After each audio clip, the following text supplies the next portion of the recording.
Hello everyone, कैसे हैं आप सब। आई होप कि आप सब बहुत अच्छे होंगे। सो गाइज, आज के क्लास में हम लोग बात करने वाले हैं क्लास 11th के सेट 1 के बारे में, है ना। और इस सेट 1 में हम लोग 2020 का मॉडल टेस्ट पेपर करेंगे, जैसे कि मैंने आप सबको बताया था। तो यहाँ पे हम लोग 2020 का मॉडल टेस्ट पेपर करने वाले हैं। तो ज़्यादा देर न करते हुए स्टार्ट करते हैं और सीखते हैं इन क्वेश्चंस को। तो देखो, सबसे पहली बात अगर हम देखें तो इलेक्ट्रोमैग्नेटिक फोर्स जो होता है वो कैसा होता है। इसमें बोल रहा है electromagnetic force are attractive in nature, repulsive in nature, attractive as well as repulsive in nature, none of this. देखो, इलेक्ट्रो यहाँ जैसे वर्ड आ रहा ना, इलेक्ट्रो का मतलब होता है चार्ज, ठीक है। और जो चार्ज होता है वो अट्रैक्टिव भी होता है और रिपल्सिव भी होता है। सो डेट्स वाई इसका ऑप्शन नंबर क्या होगा, सी होगा, attractive as well as repulsive. ठीक है, नेक्स्ट क्वेश्चन देखते हैं। नेक्स्ट क्वेश्चन है, एक फर्मी में कितना मीटर होता है, कितना मिलीमीटर, ऐसे करके दिया हुआ है, ठीक है। इतना मिलीमीटर, इतना मीटर, ऐसे करके। तो आप याद रखो, फर्मी को हम लोग फेम्टोमीटर भी कहते हैं। तो 1 फर्मी मीटर या फिर बोल सकते हो 1 फेम्टोमीटर में आपका 10 टू द पावर -15 मीटर होता है। कितना होता है, 10 टू द पावर -15 मीटर होता है। और इसी पे एक और क्वेश्चन आता है कि 1 एंगस्ट्रॉम में कितना होता है। तो 1 एंगस्ट्रॉम में 10 टू द पावर -10 मीटर होता है ना। तो आप ये दो क्वेश्चन बार बार रिपीट होता है, तो ये दो क्वेश्चन को आप याद रख लें। और मेरा आपसे यही सजेशन रहेगा, जैसे मैंने ऑफलाइन क्लास में आपको इसका एक चार्ट दिया था, तो वो चार्ट आप याद रख लें कि फेम्टोमीटर में कितना होता है, एंगस्ट्रॉम में कितना होता है, एस्ट्रोनॉमिकल यूनिट में कितना होता है, लाइट ईयर में कितना होता है, पैरसेक में कितना होता है, फिर आपका पीकोमीटर में कितना होता है। ये सब आप देख लें, ठीक है, ये आ सकता है, ठीक है। मिली में कितना, सेंटी में कितना, वो सब। फिर देखो नेक्स्ट क्वेश्चन क्या है, पैरसेक इज द यूनिट ऑफ, क्या बोल रहा है, पैरसेक किसका यूनिट है। तो सबसे पहली बात हम लोग जानते हैं कि 1 पैरसेक जो होता है ये एक्चुअली में डिस्टेंस को नापने के लिए होता है। तो 1 पैरसेक में कितना होता है, 3.08 into 10 to the power 16 metre होता है ना। 1 पैरसेक में 3.08 into 10 to the power 16 metre होता है। तो देखो ये मीटर आ रहा है, डेट्स वाई ये क्या है, डिस्टेंस है ना। और 2024 वाला जो वीडियो था उसमें मैंने बताया था कि पैरसेक में कितना होता है, लाइट ईयर में कितना होता है, एस्ट्रोनॉमिकल यूनिट में कितना होता है, कौन बड़ा होता है, कौन छोटा होता है, ये सब मैंने बताया था। तो आप एक बार उस चीज़ को देख के अगर आ रहे हैं तो आपको ये चीज़ ईजी लग रहा होगा। चलिए आगे देखते हैं। आगे क्या है, बोल रहा है एक एएमयू यानी कि एटॉमिक मास यूनिट में, ये है एएमयू, एएमयू का मतलब होता है एटॉमिक मास यूनिट। तो 1 एटॉमिक मास यूनिट में कितना केजी होता है। तो देखो यहाँ पे होता है 1.66 into 10 to the power -27 kg, ठीक है। जब केजी बोले ना तो -27 होगा। और यही अगर आपसे बोल दे ग्राम में, तो देखो ये कितना होगा, 1.66 इंटू 10 टू द पावर -24 ग्राम, ठीक है। तो ग्राम में 24 होगा और केजी में -27 होगा। तो ये चीज़ याद रखना, ऑप्शन नंबर बी। चलो आगे देखते हैं। आगे क्वेश्चन कह रहा है, क्वेश्चन नंबर 5 कि dimension formula of pressure, pressure का डायमेंशन फार्मूला क्या होगा। तो देखो हम सबको पता है प्रेशर का फार्मूला होता है फोर्स बाय एरिया, है ना। तो फोर्स का अगर हम डायमेंशन लिखे तो फोर्स का डायमेंशन क्या होता है, फोर्स का होता है mL/T to the power -2, mL/T पे पावर -2, ये हो गया आपका फोर्स का। और एरिया का डायमेंशन होता है बेसिकली L², ठीक है। तो अगर यहाँ से देखें तो ये L और ये स्क्वायर इसका कैंसिल हो गया, तो बचा नीचे से एक L, ये L ऊपर जाएगा तो ओवरऑल क्या आएगा इसका डायमेंशन, देखो इसका डायमेंशन आ जाएगा m L पे पावर -1 और T पे पावर -2, ठीक है। That is the dimension of pressure. तो ये आ गया प्रेशर का। तो इसमें कौन सा ऑप्शन है, m L पे पावर -1 T पे पावर -2, तो ये वाला है, ठीक है ना। ये चीज़ देख लेना। तो ये इसका एक बार मैं ऑप्शन देख लेता हूँ। इसका ऑप्शन मैंने यहाँ टिक नहीं किया था ना, देखो 10 टू द पावर -15 मीटर, ये टिक कर देते हैं। चलो आगे देखते हैं। आगे क्या कह रहा है, एक मैन है जो a man goes from 10 metre toward north, north की तरफ 10 मीटर जा रहा है, and 20 metre toward east, east की तरफ 20 मीटर जा रहा है। तो एक आदमी है जो नॉर्थ जा रहा है, नॉर्थ मतलब ऊपर की तरफ, कितना नॉर्थ जा रहा है, 10 मीटर। तो मान लेते हैं कि ये ऊपर की तरफ ऐसे कितना 10 मीटर नॉर्थ चल गया, तो ये हो गया 10 मीटर नॉर्थ, ठीक है। और फिर उसके बाद ये किधर जा रहा है, ईस्ट की तरफ जा रहा है। यहाँ पहुँचने के बाद ये ईस्ट, तो ईस्ट इधर होता है, तो ईस्ट की तरफ जा रहा है इधर, ठीक है। तो मान लो ये ईस्ट चला गया और ये कितना गया, ईस्ट गया 20 मीटर। तो आपसे पूछ रहा बताओ इसका डिस्प्लेसमेंट क्या होगा। तो ये वाला जो पॉइंट है और ये वाला जो पॉइंट है, इसके बीच में जो लाइन आ रहा है यही क्या होगा, हमारा डिस्प्लेसमेंट होगा। तो इस डिस्प्लेसमेंट को निकाल देंगे। और ये कैसे निकलेगा डिस्प्लेसमेंट, तो हम लोग को सबको पता है पाइथागोरस थ्योरम लग जाएगा। तो कैसे हो जाएगा, √10 का स्क्वायर, है ना, पाइथागोरस थ्योरम के हिसाब से √10 का स्क्वायर प्लस √20 का स्क्वायर, ठीक है। तो अगर हम √10 का स्क्वायर करें तो ये हो गया 100 और ये हो गया आपका 20 का हो गया 400। तो अगर इसको हम जोड़ें तो ओवरऑल क्या आ रहा है, √100 500, ठीक है। अब √100 जो 500 है इसका हमें परफेक्ट रूट नहीं पता है, लेकिन हमें पता है कि जैसे मान लो 625 होता है, तो 625 का क्या होता है 25, तो ये वाला ऑप्शन तो नहीं होगा, और 25.5 भी नहीं होगा, और 30 भी नहीं होगा, क्योंकि ये सब 25 मतलब जो है ना ये 625 पे आ रहा है, 625 पे 25 आता है, तो मतलब 500 जो है वो लगभग ऑप्शन नंबर ए ही होगा, है ना। और हम लोग सबको पता है जैसे यहाँ 22.5 है, तो अगर हम 23 का देखें, 23 का करके, तो 23 इंटू 23 अगर करें, यानी कि 23 का स्क्वायर करें, तो बेसिकली 529 के आसपास आता है, ठीक है। तो ये यहाँ पे जो आ रहा है ना, ये कितना आएगा, ये 22.5 के आसपास आएगा। जब भी ऐसे क्वेश्चन आए ना, तो थोड़ा दिमाग लगाओ कि कौन सा ऑप्शन हो सकता है, तो दिमाग लगाने पे आपको ऑप्शन सही समझ में आ जाएगा, ठीक है। चलो आगे देखते हैं, आगे क्या है, बोल रहा है एक साइक्लिस्ट है जो मूविंग कर रहा है एक सर्कुलर ट्रैक पे, ठीक है, जिसका रेडियस है 40 मीटर, ठीक है, और कंप्लीट कर रहा है हाफ रेवोल्यूशन इन 40 सेकेंड। तो बताइए इसका एवरेज वेलोसिटी क्या होगा। तो देखो एक साइक्लिस्ट है, और ये साइक्लिस्ट एक सर्कुलर पाथ को ऐसे से कंप्लीट कर रहा है, मान लो ये एक सर्कुलर पाथ है, और इस सर्कुलर पाथ को इस तरह से ऐसे कंप्लीट कर रहा है।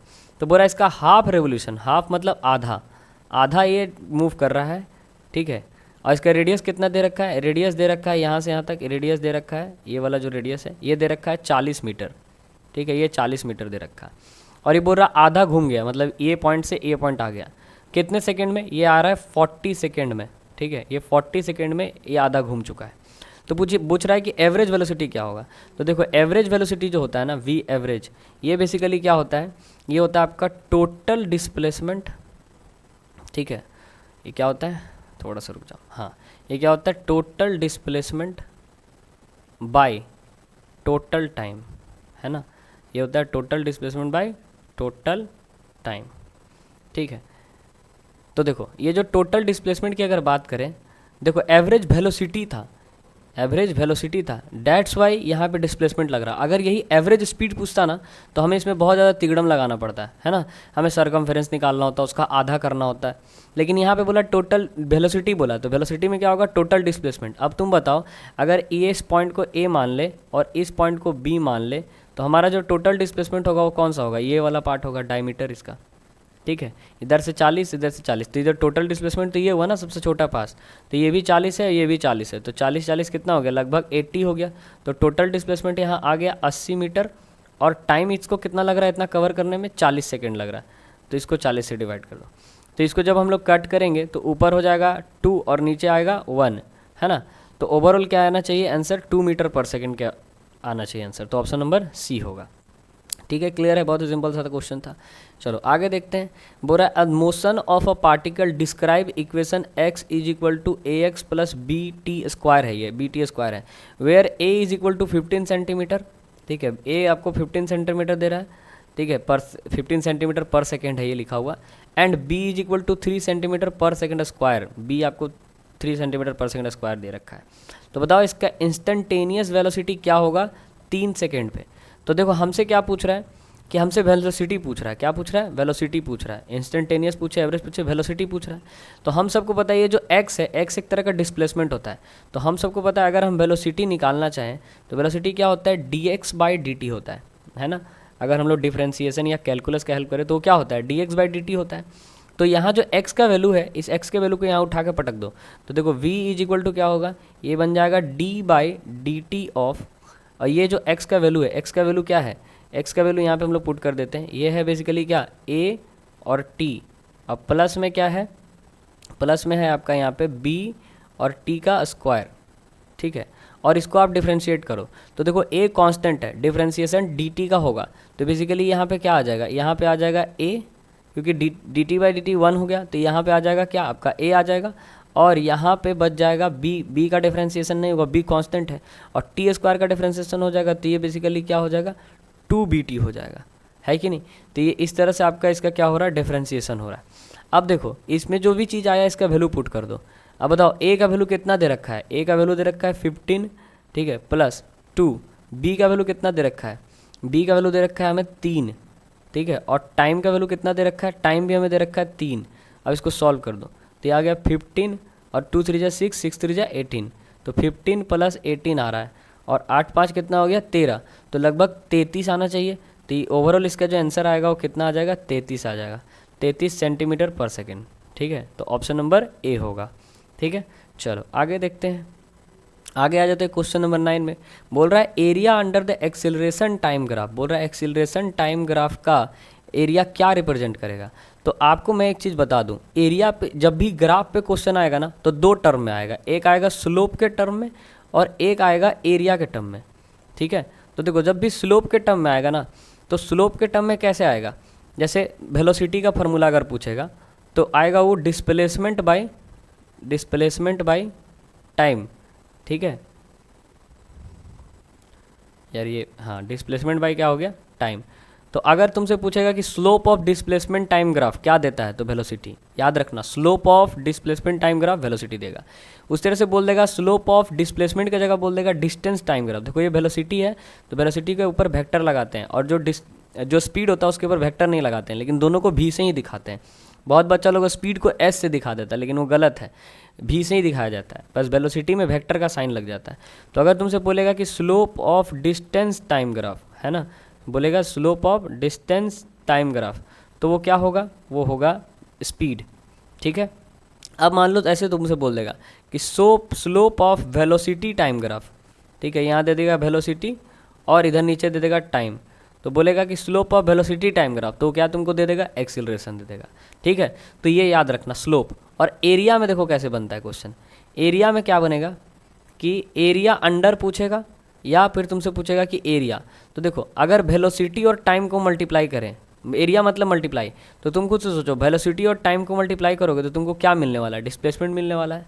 तो वेलोसिटी और टाइम का तुम वेलोसिटी, और हम शॉर्ट में ऐसे कर रहे हैं, वेलोसिटी टाइम का तुम क्या निकालोगे, एरिया निकालोगे। ऊपर में एरिया लिख दिया मैंने, तो एरिया निकालो तो तुमको क्या मिलेगा, तुमको मिलेगा डिस्प्लेसमेंट। ठीक है, उसी तरीके से एक्सीलरेशन और टाइम का तुम एरिया निकालोगे तो तुमको क्या मिलेगा, वेलोसिटी मिलेगा, है ना। और एक चीज़ और बता रहे हैं, फोर्स और डिस्प्लेसमेंट का अगर तुम एरिया निकालोगे तो तुमको क्या मिलेगा, वर्क डन मिलेगा। ठीक है, ये याद रखना। तो इससे क्वेश्चन अगर बनेगा ग्राफ से तो ऐसे ही बनेगा। ठीक है, तो एरिया पे 3 क्वेश्चन बनेगा, वेलोसिटी और टाइम का एरिया डिस्प्लेसमेंट देता है, एक्सीलरेशन टाइम का एरिया वेलोसिटी देता है, फोर्स और डिस्प्लेसमेंट का एरिया, ये क्रॉस का साइन दे दिया, फार्मूला भी यही है, तो फोर्स और डिस्प्लेसमेंट का एरिया वर्क डन देता है। तो बताओ यहाँ क्या पूछ रहा है, बोल रहा है कि अंडर एक्सीलरेशन टाइम ग्राफ कि एरिया क्या देगा हमें, area under acceleration time graph. तो देखो यहाँ पे एक्सीलरेशन और टाइम यहाँ दिया हुआ है ना, ये एक्सीलरेशन और ये टाइम, तो ये क्या है, वेलोसिटी है। और कैसा वेलोसिटी, चेंज इन वेलोसिटी, ना ही इनिशियल ना ही फाइनल, जो भी देगा इधर सब चेंज देगा, इधर भी जो भी देगा चेंज देगा, सब में चेंज रहेगा। तो ये क्या देगा हमें, चेंज इन वेलोसिटी देगा। ओके, समझ में आ गया। चलो अब देखो ये वाला क्वेश्चन किसको नहीं पता है, मैं बार बार बोल रहा हूँ, ये हर स्लाइड में आ रहा है क्वेश्चन। क्या बोल रहा है, ए व्हीकल है जो ट्रेवल कर रहा है half of the distance L, मतलब एल डिस्टेंस का आधा ट्रेवल कर रहा है v1 स्पीड से और फिर आधा डिस्टेंस ट्रेवल कर रहा है v2 स्पीड से। तो बताओ उसके एवरेज स्पीड क्या होगा। तो मैंने आपको बताया था ना, यहाँ किस सेंस में आ रहा है बात, यहाँ बात आ रहा है इक्वल डिस्टेंस पे, है ना। और हम तुम लोग को बताए थे जब इक्वल डिस्टेंस रहे और कैसा वेलोसिटी रहे, डिफरेंट वेलोसिटी रहे, इक्वल डिस्टेंस और अगर मान लो v1 और v2 क्या रहे, डिफरेंट रहे, तो उस केस में कौन सा फॉर्मूला लगा देना है। जब इक्वल डिस्टेंस रहेगा तो 2v1 into v2 divided by v1 plus v2 वाला फॉर्मूला लगा दो। ठीक है, लेकिन जब इक्वल टाइम रहे, हम बताए थे जब क्या रहे, इक्वल टाइम रहे, ठीक है, और इक्वल टाइम में अगर v1 v2 अलग अलग है, v1 और v2 अलग अलग है, तो उस केस में फॉर्मूला क्या लगा देना है, एवरेज वेलोसिटी का v1 plus v2 divided by 2, ये वाला फार्मूला लगा देना है। ठीक है, तो यहाँ पे क्या चीज़ का सेंस आ रहा है, इक्वल डिस्टेंस का सेंस आ रहा है, तो इक्वल डिस्टेंस में ये वाला होगा। तो ऑप्शन नंबर क्या है, 2v1 into v2 divided by v1 plus v2, तो ये क्या हो गया, ऑप्शन नंबर सी हो गया। क्लियर है। चलो आगे देखते हैं क्वेश्चन नंबर 11। बोला 2 cars A and B, 2 car है, एक कार का नाम ए है, दूसरे कार का नाम बी है, running with velocity of 60 kilometre per hour and 45 kilometre per hour. What is the relative velocity of car A with respect to car B if the both moving eastward. देखो दोनों का दोनों एक ही direction में चल रहा है। ठीक है, तो आपको मैंने बताया था जब भी आप रिलेटिव वेलोसिटी निकालें और अगर सेम डायरेक्शन में चल रहा है तो माइनस करो, और अगर अपोजिट डायरेक्शन में चल रहा है तो प्लस करो, है ना। तो देखो बी ए बी, अगर वेलोसिटी ऑफ ए निकाल रहे हैं विद रिस्पेक्ट टू बी, क्या पूछ रहा है यहाँ पे, कार का वेलोसिटी निकालो ए का किसके रिस्पेक्ट में, बी के। तो जिसके रिस्पेक्ट में निकाल रहे हैं वो बाद में रहेगा और जिसके लिए निकाल रहे हैं वो पहले रहेगा। तो ये है velocity of A with respect to B, उसमें क्या होगा, V A minus V B. अगर यही उल्टा लिखते हैं, बी ए लिखते हैं, तो होता है velocity of B with respect to A. ठीक है, तो यहाँ पे हमें माइनस कर देना है। बताओ ए का वेलोसिटी कितना है 60 और बी का वेलोसिटी कितना है 45। अगर हम इसको माइनस कर दें तो कितना आ जाएगा अपने सामने 15 आ जाएगा। तो वेलोसिटी ऑफ ए बी कितना आ गया हमारे सामने 15 आ गया। क्लियर है, तो ये हो गया 15। अगर यही अपोजिट डायरेक्शन में रहता ना, दोनों जुड़ जाता, 60 और 45 दोनों जुड़ जाता। तो इस चीज़ को याद रखना। चलो आगे देखते हैं हम लोग। आगे क्या है भाई, आगे है क्वेश्चन नंबर 13। ठीक है, अब देखो क्वेश्चन नंबर 13 क्या कह रहा है, 13 बोल रहा हूँ सॉरी 12। बोला which of the following is not a property of null vector. Null vector का कौन सा प्रॉपर्टी नहीं है इसमें। तो देखो हम तुम लोग एक चीज़ और बताते हैं, नल वेक्टर कब बनता है, जब किसी वेक्टर को किससे मल्टीप्लाई कर दो, 0 से मल्टीप्लाई कर दो तो आपको वो नल वेक्टर दे देगा। या फिर कोई भी वेक्टर का अपोजिट कंपोनेंट से उसको ऐड कर दो, अपोजिट कंपोनेंट से ऐड मतलब उसको माइनस हो जाएगा तो वो भी आपको नल वेक्टर मिलेगा। ठीक है, तो यहाँ पे बोल रहा है कि ए वेक्टर को इसमें से कौन सा बोला गलत है, मतलब नॉट प्रॉपर्टी। ठीक है, तो देखो ए वेक्टर को अगर 0 से जोड़े तो ए आएगा, मतलब ये सही बोल रहा है, गलत थोड़ी ना बोल रहा है। नल वेक्टर को अगर किसी भी वेक्टर से जोड़ो तो ए ही आएगा, ये भी सही है। अब देखो लैम्डा बोल रहा है कोई स्केलर क्वांटिटी है, अगर उसको 0 से मल्टीप्लाई करें नल वेक्टर से तो 0 आ जाएगा, ये भी सही लिखा है। और देखो क्या बोल रहा है यहाँ पे, ओ वेक्टर को माने 0 वेक्टर को ए वेक्टर से मल्टीप्लाई कर रहे हैं तो ए आएगा, कभी नहीं हो सकता ऐसा। तुम खुद से सोचो 0 को किसी भी नंबर से मल्टीप्लाई करेंगे तो 0 आएगा, यहाँ पे ए आ रहा है, मतलब ये ऑप्शन नंबर सी होगा, है ना। मैं यहाँ पे क्रॉस कर रहा हूँ, मतलब इसका आंसर ऑप्शन नंबर सी है, क्योंकि नॉट प्रॉपर्टी बोला था। और ये वाला चीज़ तो अभी हम समझाएं, ए माइनस ए 0 होना चाहिए, तो सही है। ठीक है, तो ये सब सही है, तीनों सही है, लेकिन ये ऑप्शन नंबर सी गलत है, तो इसका आंसर क्या होगा, ऑप्शन नंबर सी होगा। चलिए क्वेश्चन नंबर 13 पे आते हैं। देखिए क्वेश्चन नंबर 13 थोड़ा सा ये हो गया टाइपिंग की वजह से। क्वेश्चन नंबर 14 पे डायरेक्ट रहते हैं। ठीक है, तो क्या बोल रहा था, relation between time of flight of projectile TF, है ना, फ्लाइट को TF लिख रहा है, and time to reach the maximum height TM, इसके बीच का रिलेशन क्या है। तो देखो सबसे पहली बात को समझो, ये मान लो अगर ऐसे कि यहाँ से प्रोजेक्टाइल जा रहा है, ठीक है, तो यहाँ से यहाँ जब ये आता है तो ये वाला जो टाइम लगता है ना, यहाँ से आने में जो टाइम लगा, इस वाले टाइम को हम लोग कहते हैं TF यानी कि प्रोजेक्टाइल का टाइम ऑफ फ्लाइट। ठीक है, और ये वाला जो टाइम आता है ना, ये जो सबसे मैक्सिमम हाइट पे पहुंच रहा है, इस टाइम को हम लोग कहते हैं TM मतलब होता है कि maximum height, time reach to maximum height. ठीक है, तो इसके बीच में रिलेशन क्या है, तो देखो इसके बीच में रिलेशन क्या है, आप सबको पता है। जैसे मान लो कोई बॉल है, उस बॉल को अगर हम ऊपर फेंक रहे हैं और फिर वो नीचे आ रहा है, ठीक है, तो अगर मैंने बोला कि 3 सेकेंड में ये नीचे आ गया, सपोज दैट, तो 3 सेकंड में अगर ये नीचे आ गया तो कितना सेकंड लगा होगा इसको ऊपर जाने में और कितना सेकंड नीचे आने में, तो दोनों में हाफ सेकंड बढ़ जाएगा ना। इधर आधा सेकंड से ये ऊपर गया और आधा सेकंड से ये फिर नीचे आया, है ना। 1/5 सेकंड से ऊपर गया, 1.5 सेकंड से ऊपर गया और 1.5 सेकंड से फिर नीचे आया। तो यहाँ टाइम 2 बार में हुआ, तो उस तरह से यहाँ भी है। तो ये जो भी टाइम है ना, टाइम ऑफ फ्लाइट, ये बेसिकली 2 बार में बढ़ जाता है, मतलब ये TM आधा जाने में लग रहा है और आधा आने में लग रहा है। तो उस हिसाब से जो TF का रिलेशन आएगा वो क्या आएगा, 2 टाइम्स ऑफ TM आएगा, है ना। TF basically time of flight है और TM रीच तो मैक्सिमम हाइट में, जो मैक्सिमम हाइट पहुंचने के लिए जो टाइम लगता है वो है। तो क्या होना चाहिए, TF is equal to 2 times of TM, option number A होगा। ठीक है, इसके बाद आ जाओ क्वेश्चन नंबर 15। क्वेश्चन नंबर 15 कह रहा है, एक इंसेक्ट है जिसको ट्रैप कर लिया गया है, trap in a circular groove. ठीक है, एक सर्कुलर ग्रुप में वो ट्रैप है जिसका रेडियस है 12 centimetre and moves along the group steadily, मतलब एक साथ अपना स्टीडली वो घूम रहा है, 7 रेवोल्यूशन करता है 100 सेकंड में, मतलब 7 बार घूम गया 100 सेकंड में। तो बताओ उसका लीनियर स्पीड क्या होगा, है ना। बहुत ही अच्छा क्वेश्चन है ये। तो देखो सबसे पहले तो हमें फ्रीक्वेंसी निकालना होगा, ठीक है, तभी हम इसका लीनियर ये निकाल सकते हैं। तो देखो फ्रीक्वेंसी कैसे निकलता है, फ्रीक्वेंसी का फॉर्मूला होता है रेवोल्यूशन बोलो या ऑसिलेशन बोलो, जो भी बोल सकते हो आप। तो इसका फॉर्मूला क्या होता है, revolution divided by time. Okay, इसका फॉर्मूला ये होता है। तो देखो रेवोल्यूशन कितना कर रहा है, 7 रेवोल्यूशन कर रहा है और टाइम कितना है, 100 है। तो फ्रीक्वेंसी हमारे सामने ये आ गया। ठीक है, अब हमें रेडियस से कोई लेना देना नहीं है, अभी हमें कोई रेडियस से लेना देना नहीं है। अब देखो हम लोग जानते हैं कि जो ओमेगा होता है, ओमेगा, इसको हम लोग कहते हैं एंगुलर वेलोसिटी। क्या कहते हैं, एंगुलर वेलोसिटी।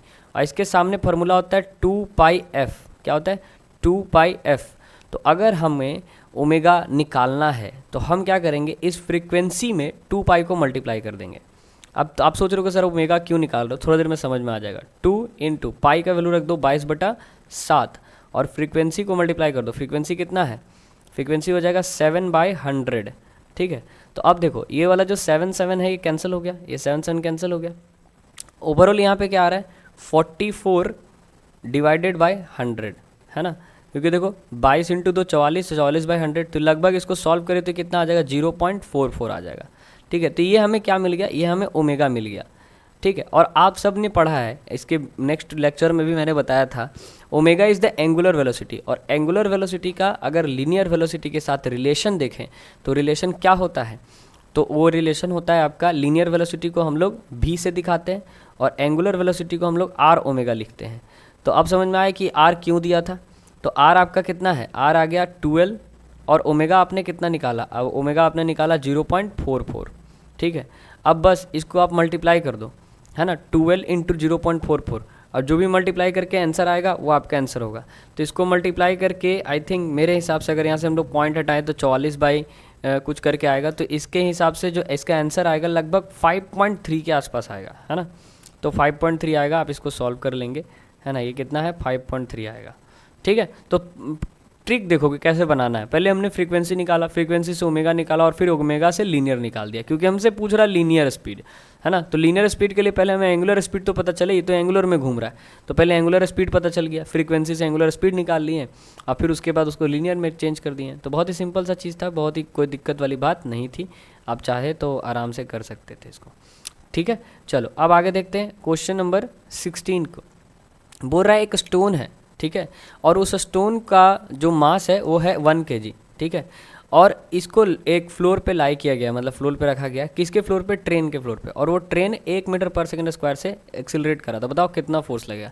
भाई साहब देखो, फोर्स का फॉर्मूला सिंपल जो हमें पता है वही लगाएंगे, मास इंटू एक्सेलेरेशन।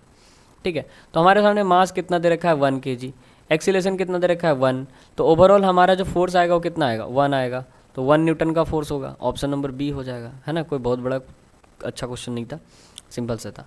देखो एक साइकिलिस्ट है जो बेंड कर रहा है टेकिंग टर्न, जैसे मान लो जैसे कोई ऐसे ऐसे जगह है टर्निंग वाला जगह, तो यहाँ पे कोई आदमी साइकिल चला रहा है तो बेंड करता है ना, तो बेंड करने पे वो थोड़ा सा झुकता है ना, साइकिलिस्ट को जब बेंड करता है कोई भी टर्निंग पे तो थोड़ा झुकता है।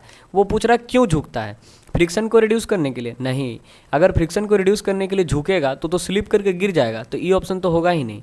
ठीक है, फिर उसके बाद लिख रहा है generate required centripetal force. Yes, centripetal force को ऐसा रिक्वायर्ड सेंट्रीपिटल फोर्स देने के लिए वो झुकता है ताकि वो अपना बैलेंस बना के रखे, और एपरेंट वेट को रिड्यूस करने के लिए भी नहीं और स्पीड को रिड्यूस करने के लिए भी नहीं। झुकता है वो बस centripetal force, required centripetal force के लिए, क्योंकि कोई भी चीज़ टर्न हो रहा है तो वहाँ पर रिक्वायर्ड सेंट्रीपिटल फोर्स की ज़रूरत पड़ती है हमें। ठीक है, अब देखो ये जो रिक्वायर्ड सेंट्रीपिटल फोर्स है ना, इस पे एक और क्वेश्चन आ सकता है जिसको हम लोग कहते हैं जो बैंकिंग ऑफ रोड या फिर बेंडिंग एंगल के टर्म में पढ़ाया जाता है, या फिर जितना वो झुक रहा है उसको हम लोग कहते हैं एंगल ऑफ इंक्लिनेशन। तो एंगल ऑफ इंक्लिनेशन हम लोग कैसे निकालते हैं, तो वो बेसिकली होता है tan theta is equal to v²/rg। ठीक है, अब ये v² क्या है, तो जितने वेलोसिटी से वो घूम रहा है वो, और r क्या है कि जितने रेडियस से वो घूम रहा है, क्योंकि एक सर्कल बनाएगा ना तो उस सर्कल का अपना एक रेडियस होगा, तो वो जितने रेडियस से घूम रहा है, और g आपका एक्सेलरेशन ड्यू टू ग्रेविटी। तो इससे हम लोग निकाल सकते हैं बेंडिंग एंगल की, कितना एंगल से बेंड कर रहा है, और इससे बहुत सारा कॉन्सेप्ट क्लियर होता है कि कोई भी रोड को हमको कितना एंगल पे रखना है ताकि वहाँ पे बेंडिंग बेटर हो, बैंकिंग बेटर हो और गाड़ी अच्छे से टर्न कर जाए, एक्सीडेंट वगैरह ना हो। तो ये फार्मूला आप याद रख सकते हैं, इस फार्मूला पे भी अगर में भी क्वेश्चन आ गया तो आपको दिक्कत नहीं होगा, आप लोग बना लेंगे। ठीक है भाई, चलो आगे देखते हैं क्वेश्चन नंबर 18 पे।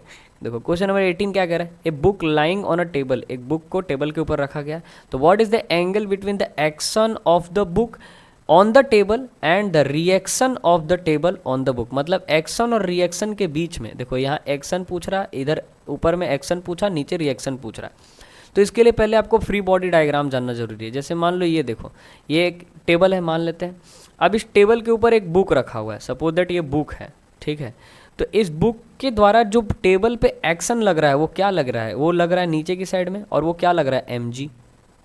ठीक है, और ऊपर के साइड में जो टेबल है, टेबल बुक पे एक रिएक्शन लगा रहा है, और जो रिएक्शन लगाता है हम सबको पता है वो नॉर्मल फोर्स होता है।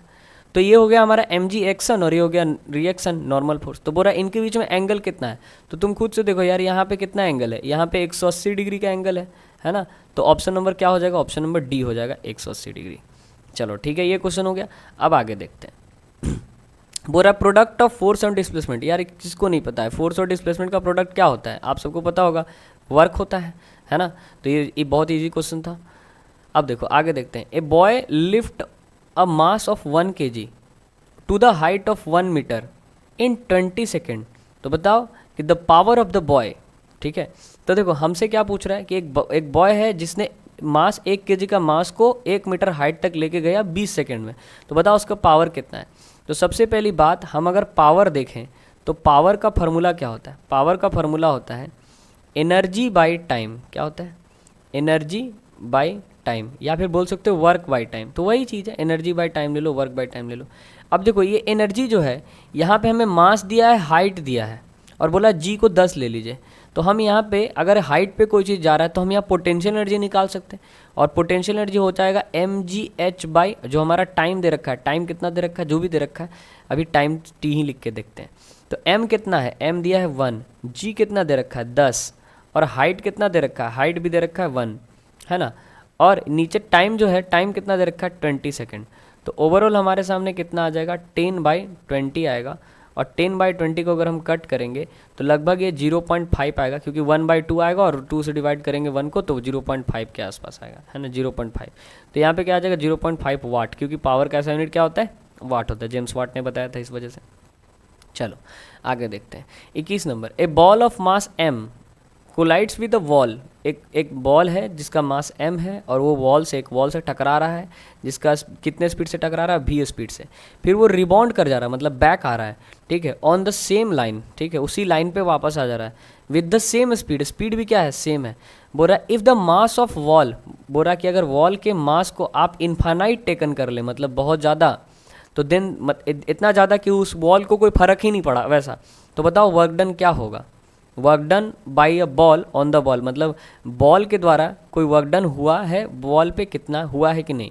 तो देखो वर्क डन हम लोग जानते हैं, वर्क डन का फार्मूला क्या होता है? वर्क डन का फार्मूला होता है फोर्स इंटू डिस्प्लेसमेंट, है कि नहीं। फोर्स इंटू डिस्प्लेसमेंट होता है। अब बोल रहा है कि एक वॉल है, ठीक है, तो मान लीजिए ये एक दीवार है। अब इस दीवार का मास को बोल दिया इन्फानाइट। इन्फानाइट मतलब इसको मतलब आप धक्का भी नहीं दे सकते, इसको घसका भी नहीं सकते। और इधर से एक बॉल आया, और ये बॉल जाके इसको ऐसे ऐसे टकरा गया, ठीक है, इससे टकरा गया, और फिर टकरा के फिर इधर से अपना रिटर्न आ गया।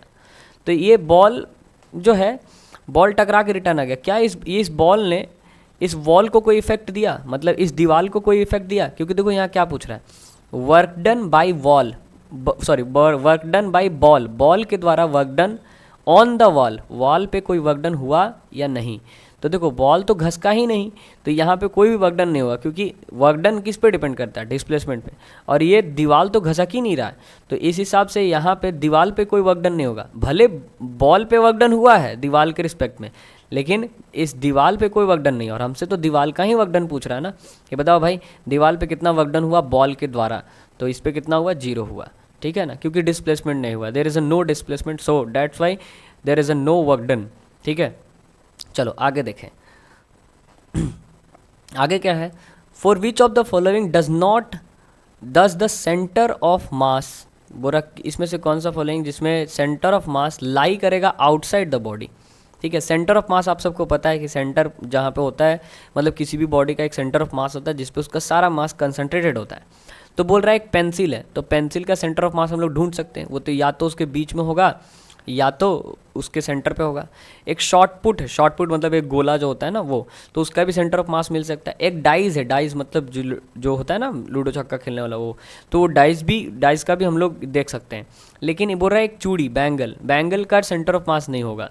देखो बैंगल का सेंटर ऑफ मास उसके बॉडी से बाहर होगा। जैसे मान लो ये चूड़ी है, ठीक है, ये एक चूड़ी है, तो इस चूड़ी का सेंटर ऑफ मास कभी भी यहाँ नहीं मिल सकता है, यहाँ नहीं मिल सकता, यहाँ नहीं मिल सकता। इसका सेंटर ऑफ मास कहाँ मिलेगा? बीच में ही मिलेगा, जब भी मिलेगा इसका बीच में ही मिलेगा, ठीक है। तो इस वजह से इसका कहाँ है सेंटर ऑफ मास? आउटसाइड, इस बॉडी पे नहीं है। तो इसमें क्या होगा? ऑप्शन नंबर डी, ठीक है। चलो आगे देखते हैं क्वेश्चन नंबर 23 को। बोल रहा है एक पॉइंट मास है m और इसको प्लेस किया गया है inside a spherical shell of radius r, ठीक है। एक पॉइंट मास है जिसको एक स्पेरिकल सेल है, स्पेरिकल सेल इस तरह का है, ठीक है, और इस सेल का रेडियस क्या है? इस सेल का रेडियस है r, ठीक है। और इसके अंदर हमें क्या रखा गया है? इसके अंदर एक स्मॉल मास m को रख दिया है, ठीक है। And capital M at the distance of r/2, और यहाँ क्या लिख रहा है, the spherical shell of radius r and mass capital M at the distance of r/2 from the centre of the shell. बोल रहा है इसके दूरी पे यहाँ से कोई दूरी है जो कि डिस्टेंस इसका r/2, ठीक है, और वहाँ पे आपका एक मास रखा हुआ जिसका नाम है कैपिटल M। तो बोल रहा था gravitational force exerted by the shell on the point mass. बोल रहा है कि ये जो ग्रेविटेशनल फोर्स लग रहा है इस पॉइंट मास पे वो कितना होगा। तो देखो ग्रेविटेशनल फोर्स का अगर हम लोग फार्मूला लगाएं तो कुछ नहीं है, यहाँ पे थोड़ा सा ना आपको डराने की कोशिश करी गई है। बहुत बच्चा लोग सोचेगा अरे ग्रेविटेशनल फोर्स है तो F इज इक्वल टू लगा देंगे G m1, माने m1 मतलब स्मॉल मास और m2 मतलब कैपिटल M और बाय r², यही होता है। और बोल रहा है कि यहाँ r² r हाफ हो गया है तो यहाँ पे इसका हाफ का स्क्वायर कर देंगे। देखो ऐसा करेगा, बहुत बच्चा ऐसा करेगा, ठीक है, ये r² की जगह क्या कर देगा वो r/2 कर देगा और उसका स्क्वायर करेगा।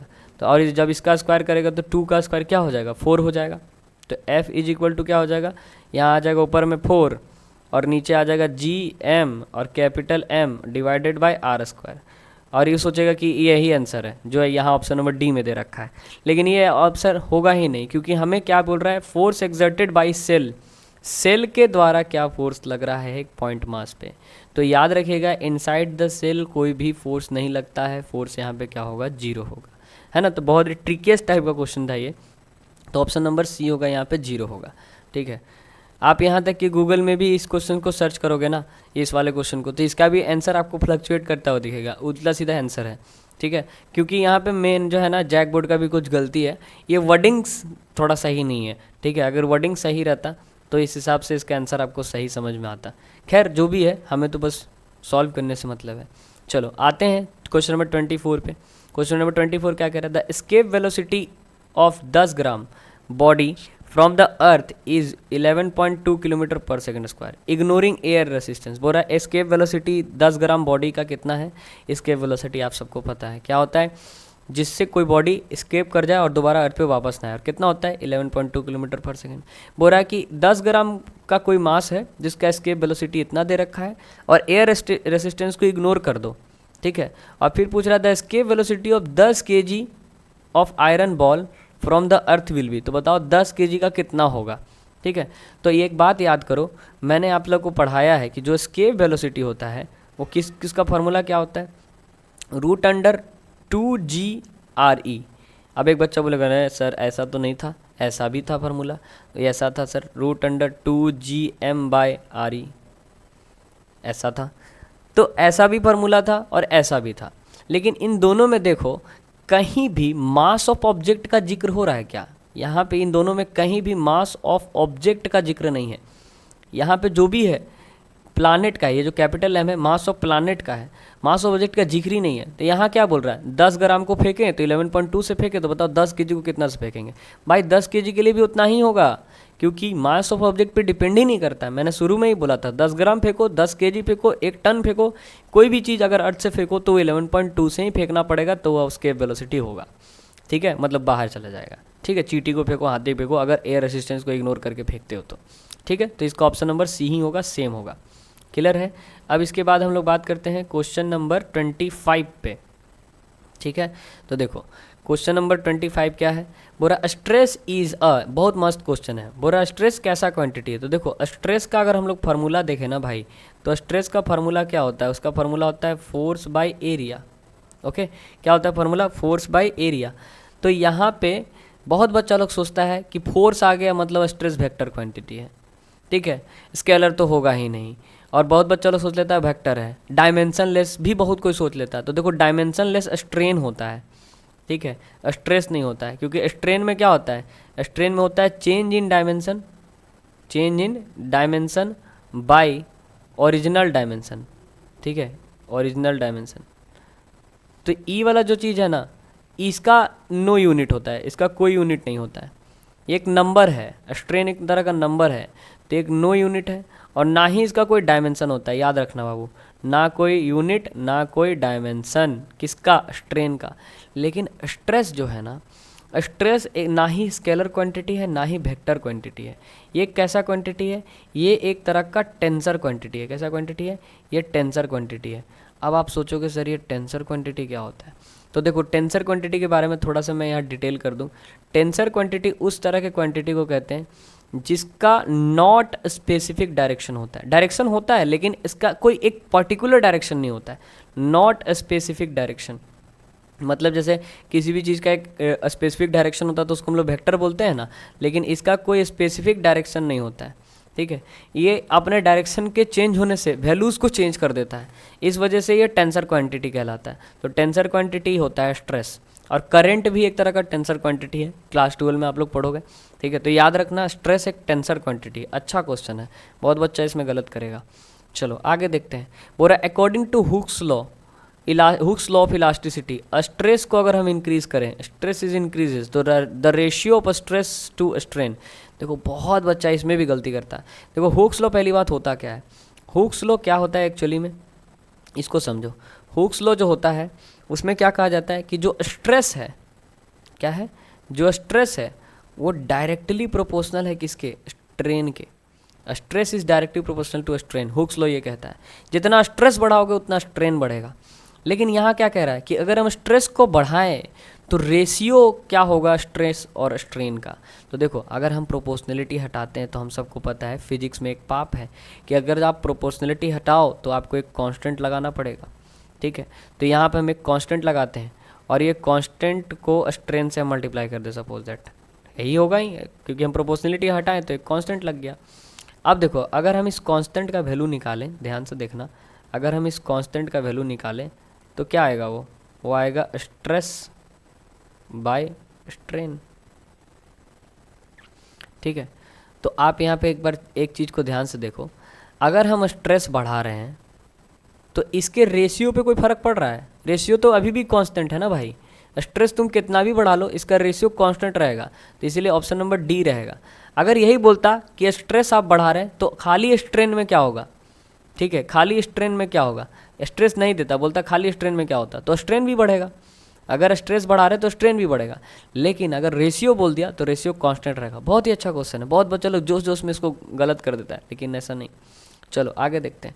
Question number 27, which of the following is associated with liquid only. बोरा इसमें से कौन सा है जो केवल लिक्विड के लिए है, गैस के लिए नहीं है। तो देखो गैस में भी प्रेशर होता है, गैस में भी वॉल्यूम होता है, गैस में भी डेंसिटी होता है, लेकिन गैस में सरफेस टेंशन नहीं होता है। सरफेस टेंशन समझ रहे हो ना, कोई भी लिक्विड का ये जो ऐसे ऐसे जो होता है ना, इसके ऊपर एक इसका एक सरफेस रहता है, फोर्स बाय लेंथ। तो ये जो सरफेस टेंशन है ये केवल लिक्विड में होता है। तो ऑप्शन नंबर क्या हो जाएगा, ऑप्शन नंबर ए हो जाएगा। ठीक है, चलो आगे देखते हैं। और आगे क्या है, बोला application of Bernoulli theorem can be seen in. देखो बर्नौली थ्योरम का जो एप्लीकेशन है वो किस में सीन किया जाता है, तो देखो वो किस में सीन किया जाता है, डायनेमिक लिफ्ट ऑफ एरोप्लेन। कि एरोप्लेन हवा में जो उड़ रहा है उसका जो लिफ्ट होता है वो मतलब कैसे डायनेमिक उसका लिफ्टिंग होता है एरोप्लेन का, वो बर्नौली थ्योरम के प्रिंसिपल पे काम करता है। अब बहुत सारे बच्चों इसमें हाइड्रोलिक प्रेस मार देता है, तो देखो बाबू हाइड्रोलिक प्रेस जो है, हाइड्रोलिक प्रेस बोलो, हाइड्रोलिक ब्रेक बोलो, ये सब किस पे है, पास्कल लॉ पे है। ठीक है, पास्कल वेसेस लॉ जिसको कहते हैं, हाइड्रोस्टैटिक पैराडॉक्स जिसको कहा जाता है। तो हाइड्रोलिक प्रेस जो है वो पास्कल लॉ पे है, लेकिन डायनेमिक लिफ्ट जो है ये किस पे है, बर्नौली थ्योरम पे है। इस चीज़ को समझ के रखेंगे आप। चलिए आगे देखते हैं, आगे क्या है क्वेश्चन नंबर 29। बोला एक आइडियल फ्लूइड है। एक आइडियल फ्लूइड मतलब एक ऐसा आइडियल फ्लूइड किसको कहते हैं, पहली बात जो स्ट्रीमलाइन फ्लो में चले, ठीक है, और जिसको मतलब बाहरी क्रॉस सेक्शन से कोई ये ना हो, इफेक्ट ना हो, ठीक है, इसका रेनॉल्ड्स नंबर भी ये होना चाहिए। तो बहुत सारा चीज़ है आइडियल फ्लूइड का। तो एक आइडियल फ्लूइड है, आइडियल फ्लूइड मतलब एक ऐसा फ्लूइड जो पानी में जा रहा है, सिंपली समझो तो, और वो एक पाइप में जा रहा है। कैसा पाइप, सर्कुलर क्रॉस सेक्शन का पाइप में जा रहा है। ठीक है, ये जो पीडीएफ है ना, इस पीडीएफ में बहुत अच्छा क्वेश्चन है, इसीलिए ये थोड़ा सा हमें टाइम लग रहा है, लेकिन ये मस्त मतलब यहाँ पे बहुत अच्छा क्वेश्चन है, मज़ा आ जा रहा है। ठीक है, बाकी जो भी मैंने देखा 2023 2024 उसमें रिपीटेड टाइप का था, लेकिन ये थोड़ा सा अच्छा तगड़ा लग रहा है। तो क्या बोल रहा है, एक आइडियल फ्लूइड है जिसमें जो पाइप है उसका सर्कुलर क्रॉस सेक्शन है और इसके दो सेक्शन है। ठीक है, एक का डायमीटर है 2.5 और एक का डायमीटर है 3.75। तो बताओ इसका रेशियो क्या होगा वेलोसिटी का। तो देखो अगर हम देखें तो इसमें हम लोग का लगेगा इक्वेशन ऑफ कंटिन्यूटी। देखो ध्यान से समझो, एक्चुअली में इक्वेशन ऑफ कंटिन्यूटी क्या होता है थोड़ा सा हम समझा देते हैं। जैसे मान लो ये पाइप है, ठीक है, तो इसका अलग एरिया है, मान लेते हैं इसका एरिया A1 है और इसका एरिया A2 है। ये पाइप थोड़ा छोटा बड़ा रहता है, इसका एरिया A2 मतलब बड़ा छोटा है।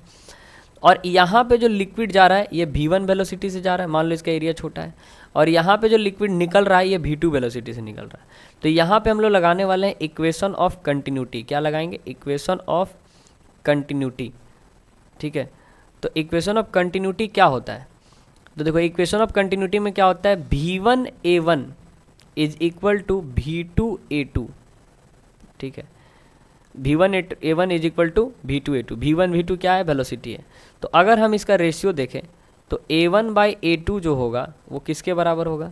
A1/A2 जो होगा ये V2/V1 के बराबर होगा, क्योंकि ये A2 जो है नीचे आ गया, तो A1/A2 V2/V1 के बराबर होगा, है कि नहीं?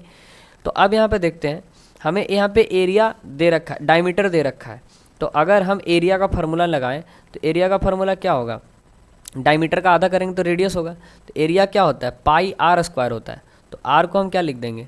d²/2 का स्क्वायर, 2 का स्क्वायर डायरेक्टली 4 लिख दें, तो ये हो गया।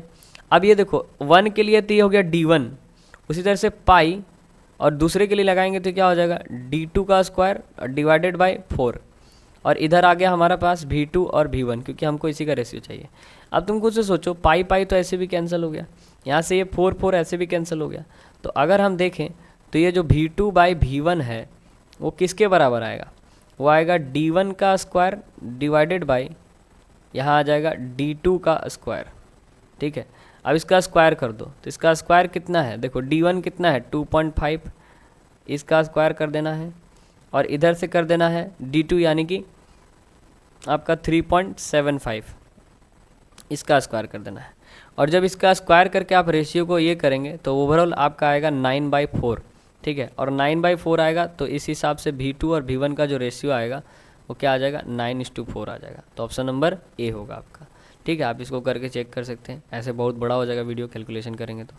फिर पूछ रहा है dimension formula of specific heat capacity.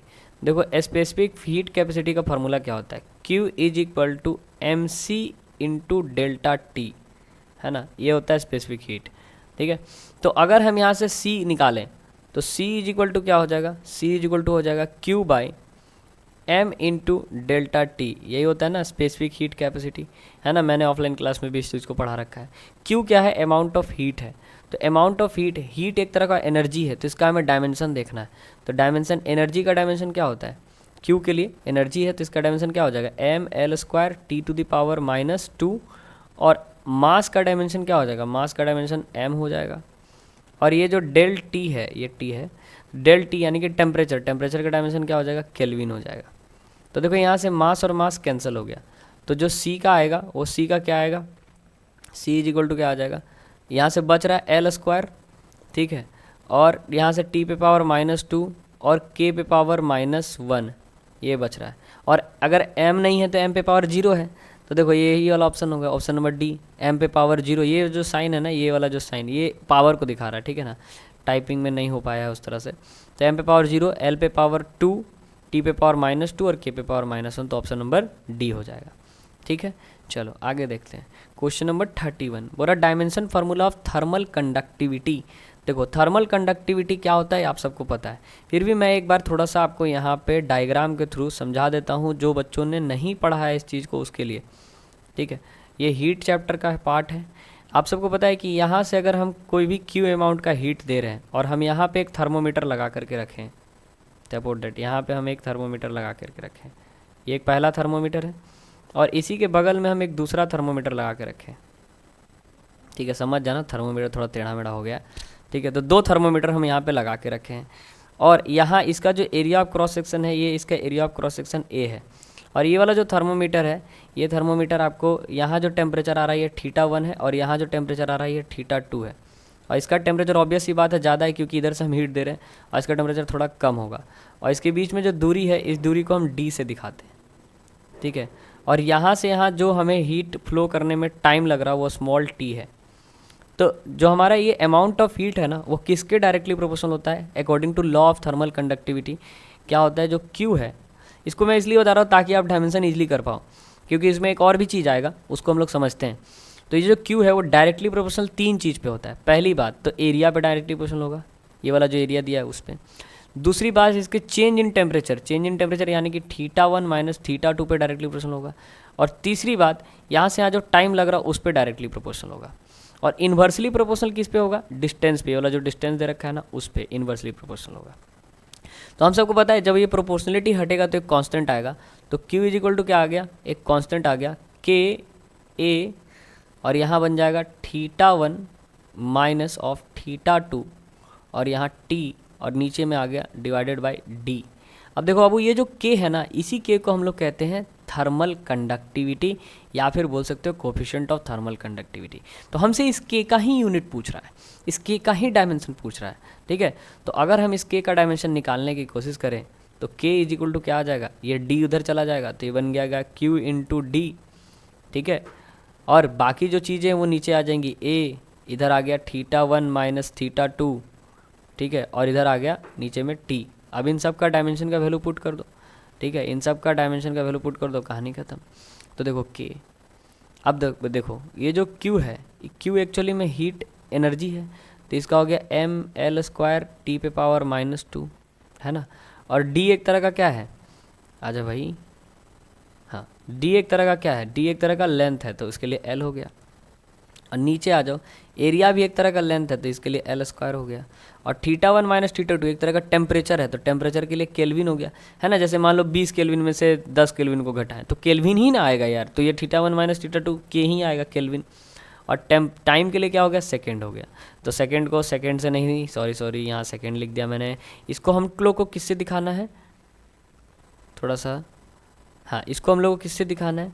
इसको हम लोग को T से दिखाना होगा, है कि नहीं। तो ये हो गया T, ठीक। अब देखो ये जो L² है, ये L² पूरी कट जाएगा इसके L² से, ठीक है। ये जो T है नीचे से ऊपर जाएगा, तो ओवरऑल को सॉल्व करें तो K इज इक्वल टू क्या आ गया? M एज इट इज़, है ना। अब देखो ये T पे पावर, आ जाओ भाई, हाँ, T पे पावर -2 था, और नीचे से ऊपर गया तो ये इस पर भी पावर एक -1 आ गया, ये T पे, ये जो नीचे से ऊपर गया, इतना तो आपको समझ में आ ही रहा होगा। और L जो है, एक ही तो L यहाँ पे बचा, और K पे नीचे से पावर आ गया -1। अब इसको सॉल्व कर देना है, तो K का वैल्यू क्या आ गया? M T पे पावर -3 L, और यहाँ पे बन जाएगा K पे पावर -1, ठीक है। थोड़ा सा वेट कर लेते हैं हम लोग, हाँ, यहाँ पे बन जाएगा K पे पावर -1, ठीक है। तो ये वाला ऑप्शन हो जाएगा। देखो M L नॉर्मल होना चाहिए, तो M L नॉर्मल है, T पे पावर -3 है, और K पे पावर -1, तो ऑप्शन नंबर B है, ठीक है। अब देखो इसमें जो θ1 माइनस θ2 बाई D आ रहा ना, ये वाला सेक्शन देखो, θ1 माइनस θ2 बाई D, इसको हम लोग कहते हैं टेम्परेचर ग्रेडियंट। क्या कहते हैं? इसको हम लोग टेम्परेचर ग्रेडियंट कहते हैं। तो कभी कभी पूछ देगा कि टेम्परेचर ग्रेडियंट का फॉर्मूला क्या होता है या उसका यूनिट क्या होता है, तो इसका यूनिट होगा केल्विन बाई मीटर, है ना। और डायमेंशन बोलेगा तो भी केल्विन बाई एल, मतलब K बाई एल। तो इसको याद रखना टेम्परेचर ग्रेडियंट का। इस चीज़ का जो मैंने डायमेंशन बताया ना, इस चीज़ का आपसे यूनिट भी पूछ सकता है। 2019 में इसका यूनिट पूछा गया है, ठीक है, और 2020 में इसका डायमेंशन पूछ रहा है। चलो आगे देखते हैं। आगे में बोल रहा है 32 number question, a body cools in 7 minute from 60 degree होगा, ये 600 नहीं, 60 degree Celsius to 40 degree Celsius, 400 नहीं, 40 degree Celsius. Then what temperature in next 7 minute if the surrounding temperature is 10 degree Celsius, ये 10 डिग्री सेल्सियस, ठीक है। तो इसका option number 28 होगा। ये कहाँ से बना है? तो ये बना है न्यूटन्स लॉ ऑफ कूलिंग से, ठीक है, न्यूटन्स लॉ ऑफ कूलिंग। इसका आप जाके देख लें, मेरे नोट्स में आपको इसका पढ़ाया हुआ है, एकदम सेम क्वेश्चन है, एकदम सेम क्वेश्चन, ठीक है, एकदम नोट्स में इस चीज़ को हम करवाए हैं। तो इसलिए नहीं बता रहे क्योंकि इसको बताएंगे काफ़ी बड़ा होगा, आप लोग नोट्स में सॉल्यूशन देखेंगे आपको समझ में आ जाएगा। और एकदम यही सेम क्वेश्चन आया है 2020 में। तो न्यूटन्स लॉ ऑफ कूलिंग पे क्वेश्चन है, 28 डिग्री सेल्सियस आएगा। चलो आगे देखते हैं भाई। बोला फर्स्ट लॉ ऑफ थर्मोडायनेमिक्स किस लॉ ऑफ कंजर्वेशन को मानता है? तो सबको पता है फर्स्ट लॉ एनर्जी को मानता है ना। जीरोथ लॉ टेम्परेचर को मानता है, फर्स्ट लॉ एनर्जी को मानता है, और थर्ड लॉ क्या मानता है? देखो एक बार मैं थोड़ा सा फिर से कर देता हूँ। जो अगर हमारा फर्स्ट लॉ होता है ना, फर्स्ट लॉ किसको मानता है? टेम्परेचर पे, ठीक है। क्या चीज़ का फर्स्ट लॉ? थर्मोडायनेमिक्स का फर्स्ट लॉ, ठीक है ना। और जो सेकेंड लॉ होता है, सेकेंड लॉ किस पे मानता है? सेकेंड लॉ कहता है कि नेचुरली कभी भी ऐसा नहीं पॉसिबल है कि लोअर टेम्परेचर से हायर टेम्परेचर हीट फ्लो करे। सेकेंड लॉ ये कहता है। और जीरोथ लॉ क्या कहता है? जीरोथ लॉ कहता है, सॉरी फर्स्ट लॉ टेम्परेचर नहीं, जीरोथ लॉ टेम्परेचर को मानता है, ठीक है, और फर्स्ट लॉ मानता है एनर्जी को, सॉरी देखो फर्स्ट लॉ क्या मानता है, फर्स्ट लॉ एनर्जी को मानता है, ठीक है, ये एनर्जी को मानता है, और ये जीरोथ लॉ जो है ये टेम्परेचर को मानता है। ये पहले भी मैंने डिस्कस कर रखा है, आपको पता होगा। चलो आगे देखते हैं, आगे क्या है, internal energy of an isolated system. देखो आइसोलेटेड सिस्टम एक ऐसा सिस्टम होता है जिसमें ना ही कोई बाहर से अंदर आ सकता है, ना ही कोई अंदर से बाहर जा सकता है। तो एक आइसोलेटेड सिस्टम में इंटरनल एनर्जी क्या होगा भैया, रिमेन कांस्टेंट होगा, रिमेन सेम होगा, क्योंकि उसमें ना ही कोई बाहर से अंदर आ रहा है, ना अंदर से कुछ बाहर जा रहा है, तो सेम ही होगा ना एनर्जी, है कि नहीं। अब आगे बात करते हैं, आगे है क्वेश्चन नंबर 35। क्वेश्चन नंबर 35 में क्या कह रहा है, find the efficiency of Carnot engine 127 degree Celsius to 27 degree Celsius. तो देखो भाई, एफिशिएंसी जो निकालने का फॉर्मूला होता है कार्नोट इंजन के लिए, वो होता है eta is equal to 1 minus जो टेम्परेचर दे रखा है 1 माइनस T2/T1, ये होता है। लेकिन ये जो टेम्परेचर है ये केल्विन में ही होना चाहिए। किस में होना चाहिए टेम्परेचर, ये टेम्परेचर केल्विन में होना चाहिए, ठीक है, यहीं पे साइड में मैं लिख दे रहा हूँ। तो अगर हम इसका एफिशिएंसी निकालें, तो एफिशिएंसी अगर परसेंटेज में निकालना, देखो कैसे निकलेगा, 1 माइनस T2, मतलब कि जो दूसरा टेम्परेचर है, तो T2 हमारा कितना है 27 डिग्री सेल्सियस, लेकिन उसको केल्विन में लिखना है। तो तुम खुद से सोचो, 27 डिग्री सेल्सियस को अगर हम लोग केल्विन में चेंज करेंगे, तो इसमें क्या करेंगे, 27 को किससे ऐड कर देंगे, इसको ऐड कर देंगे 273 से, है ना। तो ये कितना हो जाएगा, यहाँ पे लगभग 300 केल्विन आ जाएगा, है ना, सबको पता है। तो यहाँ पे ये जो टेम्परेचर आया कितना आ जाएगा, 300 केल्विन आ जाएगा, क्योंकि सेल्सियस से केल्विन में चेंज कर देती, हो गया 300 केल्विन। और T1 जो है वो कितना हो जाएगा, ये हो जाएगा आपका 400 केल्विन, क्योंकि 127 है, तो 127 को अगर जोड़ेंगे 273 से, मतलब 273 से, तो 400 केल्विन आ जाएगा। अब इसको सॉल्व करेंगे, तो क्या होगा, 400 यहाँ पे ऐसे होगा, 400 माइनस ऑफ 300 और डिवाइडेड बाई आ गया 400, है कि नहीं। तो ओवरऑल यहाँ क्या आएगा, ओवरऑल आएगा यहाँ 100/400। तो मतलब ये लगभग 1/4 के बराबर आएगा, और 1/4 को हम क्या लिख सकते हैं, 0.25 लिख सकते हैं, है ना। तो यहाँ पे देखो थोड़ी देर में ये आ जाएगा, हाँ 0.25 लिख सकते हैं। लेकिन हमें इसको परसेंटेज में बताना, तो भाई परसेंटेज में बताना तो कुछ नहीं, इसको 100 से मल्टीप्लाई कर दो। जब इसको 100 से मल्टीप्लाई कर दोगे तो बन जाएगा 25%। तो ओवरऑल आंसर क्या होना चाहिए, ऑप्शन नंबर बी 25%, ठीक है। चलो आगे देखते हैं, क्वेश्चन नंबर 36। बोला difference of Cp minus Cv क्या होता है, आर, जो किसको हम लोग मेयर्स फार्मूला भी कहते हैं। क्या कहते हैं, मेयर्स फार्मूला, ठीक है। अब मेयर्स फार्मूला क्या होता है, मेयर्स फार्मूला बेसिकली होता है Cp minus Cv is equal to R, ठीक है। और कभी कभी ना ये भी पूछ देता है कि Cp/Cv क्या होता है। तो Cp/Cv बेसिकली गामा होता है यंग मॉडुलस के बराबर, ठीक है। ये चीज़ आपको साउंड वाले चैप्टर में भी शायद पढ़ाया गया होगा, ठीक है। तो ये चीज़ है, इस चीज़ को याद रखना। अब आ जाते हैं क्वेश्चन नंबर 37 पे। बोल रहा है if the pressure and volume of certain quantity of ideal gas, बोल रहा है प्रेशर और वॉल्यूम, ये प्रेशर और ये volume of certain ideal gas को हाफ कर देंगे, तो बताओ उसका टेम्परेचर क्या होगा। तो इसके लिए हम लोग PV is equal to NRT लगाएंगे, PV is equal to NRT, ठीक है। अब बोल रहा है कि प्रेशर को हाफ कर दिया, मतलब ये बन गया P/2, और वॉल्यूम को भी क्या कर दिया, हाफ कर दिया, तो वॉल्यूम भी बन गया V/2, है ना। तो बताओ इसका टेम्परेचर पे क्या इफेक्ट पड़ेगा। तो देखो N भी एक कांस्टेंट है, R भी एक कांस्टेंट है, तो टेम्परेचर पे क्या डिफरेंट पड़ेगा। तो देखो ये 2 मिलेगा तो क्या बन जाएगा 1/4, और PV इधर एज इट इज़ रह गया और NRT रह गया, तो ये क्या हो गया 1/4 हो गया। तो बताओ यहाँ पे क्या है, बिकम 4 टाइम बिकम 1/4, तो ऑप्शन नंबर बी बिकम 1/4। चलो उसके बाद हम लोग देखते हैं क्वेश्चन नंबर 38। बोल रहा था equation of simple harmonic motion is given by, equation दिया हुआ है जिसके x दिया हुआ है 10, है ना। तो यहाँ पे हमें जो लिखा है, ये क्या लिखा है, जो भी इक्वेशन दे रखा है, तो हमारा जो इक्वेशन होता है वो क्या होता है, y is equal to a sine omega t plus phi, ये होता है ना, प्लस या माइनस जो भी ले लो। तो ये हमारा इक्वेशन होता है सिंपल हार्मोनिक मोशन का। ए एम्पलीट्यूड होता है, ओमेगा यहाँ पे एंगुलर वेलोसिटी होता है, टी टाइम, और फाई जो होता है ये फेज एंगल होता है। तो यहाँ पे हमें दे रखा है, बोला एक्स को मीटर में रखना है, मतलब ये वाला जो एक्स है ना वाई, इसको मीटर में रखना है, टी को सेकेंड में रखना है। तो बताओ इसका फ्रीक्वेंसी कैसे निकलेगा। तो फ्रीक्वेंसी के लिए वही ओमेगा का रास्ता ढूंढेंगे। तो ओमेगा हमको कितना दे रखा है 20, देखो ओमेगा यानी कि एंगुलर वेलोसिटी हमको कितना दे रखा है 20, और ओमेगा को हम क्या लिख सकते हैं, ओमेगा को हम 2πf लिख सकते हैं, और इज इक्वल टू में आ गया 20। तो हमें फ्रीक्वेंसी पूछ रहा है ना भाई, तो फ्रीक्वेंसी में f को देखेंगे तो 20 डिवाइडेड बाई 2π से अगर हम डिवाइड कर दें तो हमें ये चीज़ मिल जाएगा। तो इस हिसाब से हमारा जो फ्रीक्वेंसी आएगा ना, लगभग हमारा जो फ्रीक्वेंसी आएगा ये हमारा कुछ हज में आएगा। जैसे अगर देखा जाए तो इसको मैंने यहाँ पे ऐसे डिवाइड कर लो, डिवाइड कैसे कर देंगे, ये 20 इसको डिवाइड कर देंगे 2 × 3.14 से, ठीक है।